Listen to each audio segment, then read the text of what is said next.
In this video, I'm going to tell you just exactly why Apple isn't putting M1 or M2 into the iPhone. Not the current iPhone 13 and not the upcoming iPhone 14 either. iMac, sure. iPad Pro, why the hell not? But iPhone? No. iPhone Pro?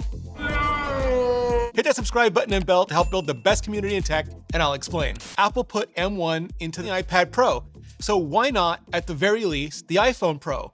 It'd give us Thunderbolt, if nothing else, yes? No! And for two main reasons. First, they kind of already did that. M1 is based on the A14 Bionic, same Firestorm performance cores, same Ice Storm efficiency cores, same G13 graphics cores. You get the idea.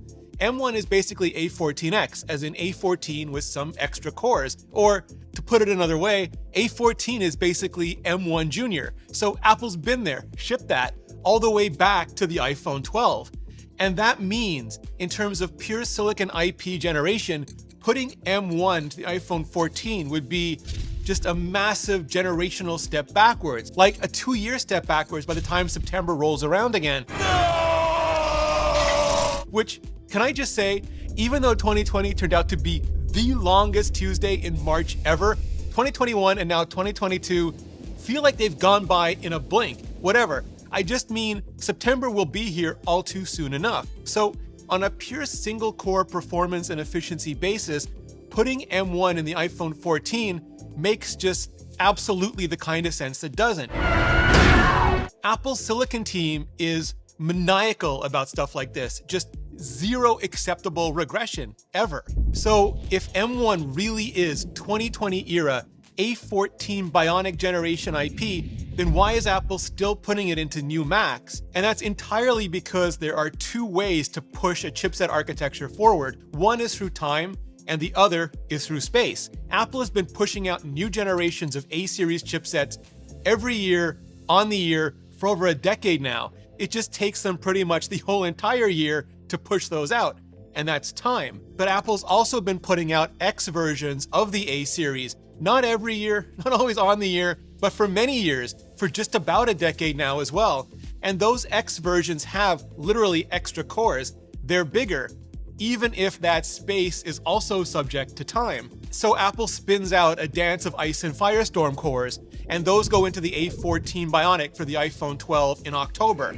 Then Apple adds the extra CPU and GPU cores, more RAM, Thunderbolt controllers, and all the other extras, and that goes into M1 for the MacBook Air in November. And then Apple changes up and adds even more extra CPU and GPU cores, RAM, Thunderbolt controllers, ProRes rendering engines, and that goes into the MacBook Pro the following October, but all built on that same IP generation foundation, because the A-series, it has to ship every year on the year for the new iPhone, and that means the iPhone 13 got A15 last year.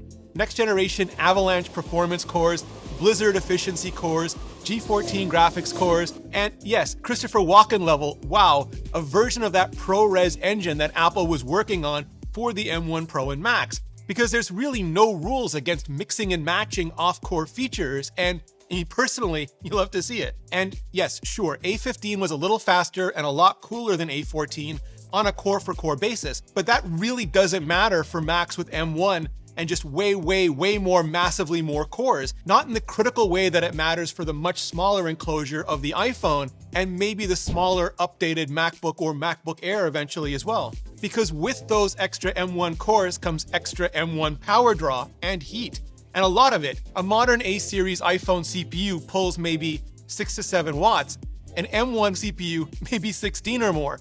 The MacBook Air in the not yet updated design can only sustain M1 flat out for around 20 minutes before it saturates. An iPhone 14 Pro with that 5th GPU core already throttles under heavy load. 8 GPU cores? It would melt faster than that new emoji face. But what about M2? Could Apple, would Apple, should Apple put that in iPhone 14, or maybe just the iPhone 14 Pro? No! If we see M2 before the fall, like in a new MacBook Air or iPad Pro this spring or summer, it would almost certainly be based on the current generation A15 IP, Avalanche and Blizzard, just like M1 was based on A14 generation IP, Firestorm and Ice Storm.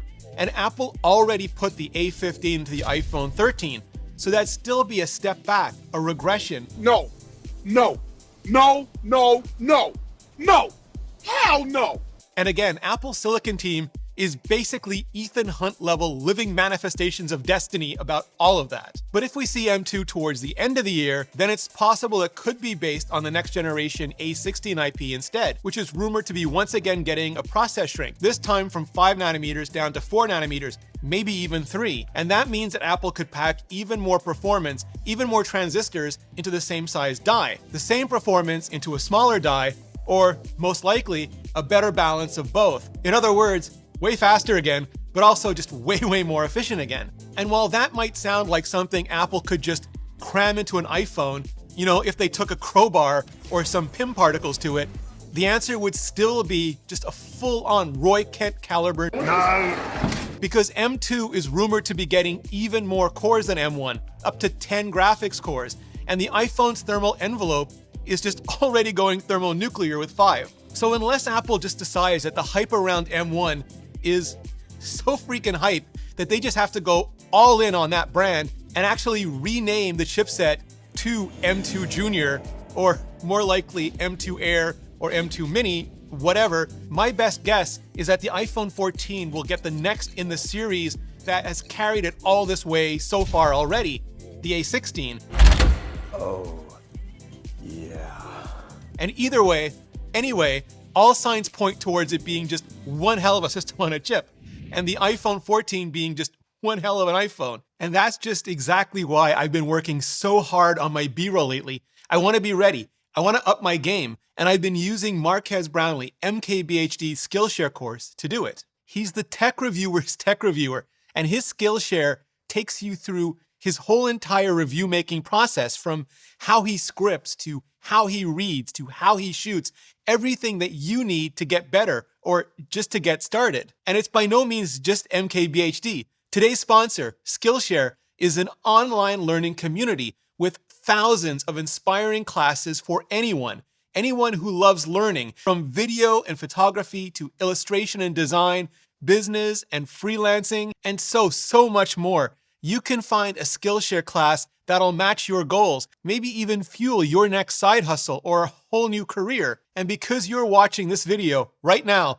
the first 1,000 of you who click the link in the description will get a 1-month trial of Skillshare for free. So just click that button on the screen and start exploring your creativity today. Clicking on that button really helps out the channel, and so does hitting up this playlist for more, just way more on the iPhone 14. So hit up that playlist, and I'll see you in the next video.